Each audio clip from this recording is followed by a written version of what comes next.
संध्या समय रे कौनसी भी कार्य करिबा देह आ मन उभय पई क्षतिकारक होता है।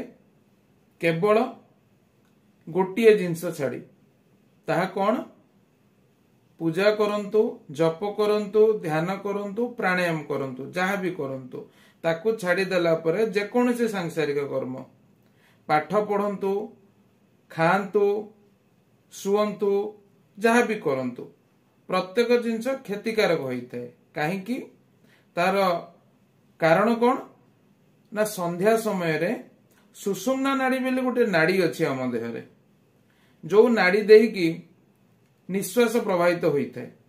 आ सुषुम्ना नाड़ी रे निश्वास प्रवाहित होइतिला बेले केवल धर्म कार्यर फल पॉजिटिव होता है बा शुभ होता है बा भल होता है।